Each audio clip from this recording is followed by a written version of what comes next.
Un compte délaissé est un compte où il n'y a quasiment plus d'activité. Quel que soit le réseau social sur lequel vous êtes, l'algorithme n'est pas très content. Sur Instagram, je distingue deux cas. Le cas où il n'y a ni post ni story et le cas où il n'y a pas de post. Par contre, il y a au moins une story.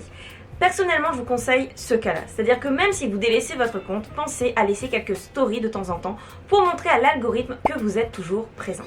Un compte peut être délaissé parce qu'on est très occupé et qu'on n'a pas le temps de tout faire, parce qu'on n'a plus d'inspiration, on ne sait plus quoi dire, quoi faire, quoi poster, parce qu'on a marre des réseaux et du manque de résultats. On a besoin d'une pause, ce qui est totalement normal, et il y a une baisse de confiance et une baisse de morale. Je vous partage ces raisons parce que c'est totalement normal. Nous sommes des êtres humains. Et comme la vie, les réseaux c'est cyclique, après la baisse vient la remontée, et pendant la remontée, comment reprendre un compte délaissé? La raison numéro 1 pour laquelle tu as du mal à reprendre un compte délaissé, c'est que tu n'as pas une stratégie de contenu claire. Tu dois la définir ou la revoir. Tu dois voir la stratégie de contenu comme un gouvernail. Si tu te lèves tous les matins et que tu ne sais pas quoi poster, quoi dire, quoi faire, quand, où, comment, tu ne peux pas créer. Tu auras forcément du mal à créer. Vois la stratégie de contenu comme la direction à donner. Et si tu connais la direction à donner, tu finiras toutes tes journées avec le bonheur de savoir que tu as avancé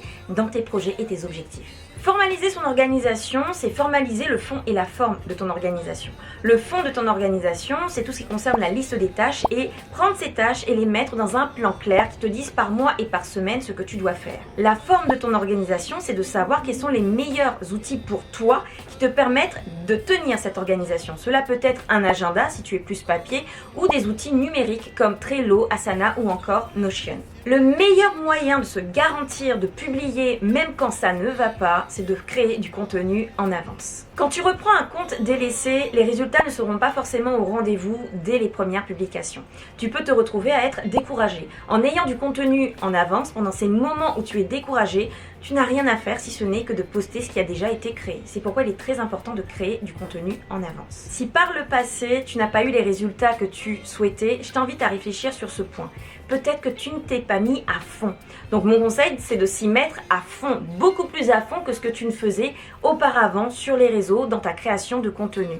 Quand on se met à fond, on se donne tous les moyens pour réussir là où l'on souhaite. Si tu n'arrives pas à convertir ton audience, c'est que tes CTA ne sont pas clairs ou que tes CTA sont mal définis. Au fait, qu'est-ce que c'est les CTA?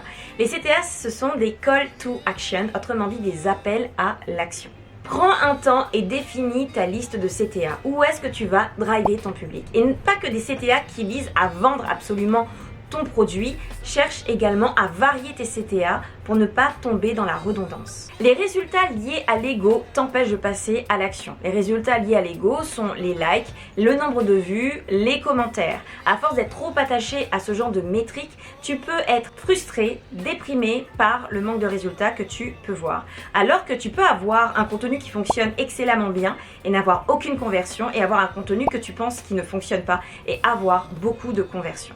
Et tu peux aussi avoir le cas où tu as énormément de vues et des conversions. Ce cas étant l'idéal que tout le monde imagine. Toutefois, pour en arriver là, nombreux sont ceux qui vont devoir publier, même quand les résultats liés à l'ego ne sont pas là. C'est pourquoi tu dois te concentrer sur l'action et pas sur les résultats liés à l'ego. Tu les auras après, ne t'inquiète pas. L'ingrédient magique qui te permet de reprendre un compte délaissé, de créer du contenu, que tu ailles bien ou pas, la discipline. Arrête de te concentrer sur la motivation et sois plus focus sur la discipline du passage à l'action. Quand tu as défini une action, tu dois la faire. Et c'est la discipline et pas la motivation qui te permettra de passer à l'action. Pour recevoir encore plus de conseils, je t'invite à t'abonner à ma newsletter, le lien est dans la description. Quant à moi, je suis heureuse d'avoir repris la création de contenu. Cela m'a demandé un temps d'organisation phénoménal. Je suis très contente d'être revenue. Je te remercie toi qui as regardé cette vidéo jusque là. Tu n'oublieras pas de liker, de mettre un pouce, de t'abonner si ce n'est pas encore fait. Si tu connais quelqu'un qui pourrait être intéressé, tu lui envoies le lien et tu l'invites à s'abonner à ce compte. À la prochaine vidéo.